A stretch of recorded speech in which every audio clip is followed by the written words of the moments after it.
Now finally this week, an autobiography by someone who knows how to live. For 56 years, June Whitfield has been one of Britain's most enduring and successful comedy actresses, with more than 1,300 radio and television shows under her belt. She's known them all, worked with them all, and at the age of 75 has no thoughts of retiring. In fact, she loves the stage just as much as she did when she was a child. I think I was probably a show-off. But not, yes, I probably was dreadfully theatrical. I think quite a horror as a child. But my mother was a frustrated amateur actress, and her father wouldn't let her go on stage professionally because he thought it was all full of rogues and vagabonds and not the sort of people you'd mix with. And I was, you know, put forward for dancing school at the age of about 3½. So I was always used to the idea, and people would say, oh, she'll go on the stage, you know, and I thought, yes, I probably will. This book seems to be a record of a glorious career, one great continuum without any breaks. Not any dreadful breaks, no, I know. I've been incredibly lucky. It's, I mean, usually when I've thought, well, I've tidied the cupboards and wonder what's going to happen next. Obviously, that's the end of my career, at the end of a show or something. And then the phone has rung. What was the first significant phone ring? First significant phone ring was probably an audition for Noel Coward. That was, I mean, that I was terribly impressed, you know, because after all, he was a great man of the theatre. And it was a privilege to work for him. He knew everybody's job better than they did. He was wonderful. How would he deliver advice to you? Well, he did, you know, I was invited down into the stalls after I had done my audition. I sang a number called A Wonderful Guy from South Pacific, which I'd seen in America. And when I went into the stalls, and he said, where did you get that number? Hasn't been released here yet. I said, oh, I brought it with me from America. I'd seen the show. And he said, well done. And another recent success, absolutely fabulous. How do you like being the mum in that? Oh, I loved every minute of it, yes.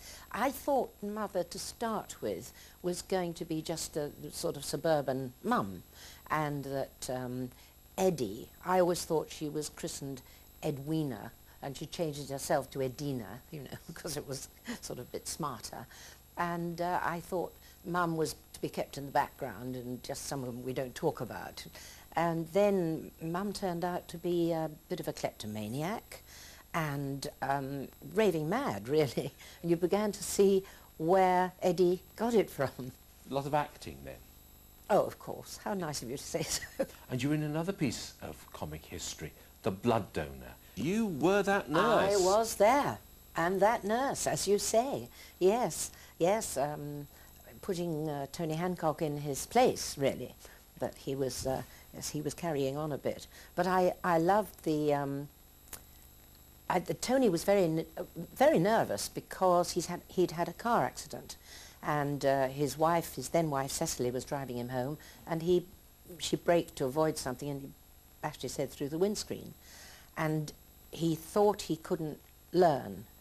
You know, he was worried about learning his lines because he had an awful lot to learn. So an auto cue was established, and in those days auto cue was just at the side of the camera.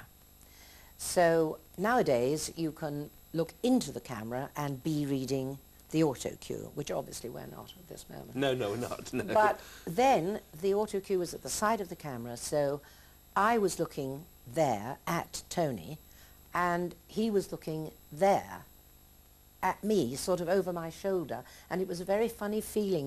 You kept wanting to bring his face round. Looking back at the series that you did with Terry Scott, Scott On, Happy Ever After, Terry and June, they seem to have gone forever.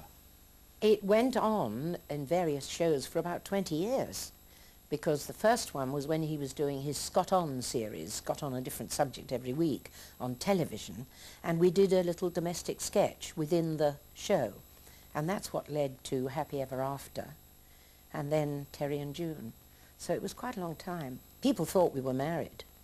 I mean, there were, you know, silly instances like if I was picked up for filming at 6 o'clock in the morning and my husband, Tim, waved me off and would be 100 yards down the road and the driver would say, I quite expected Terry Scott to answer the door, as much as to say I was living with the wrong chap, you know. You're probably glad to be living with the right one. I was very glad to be living with the right one.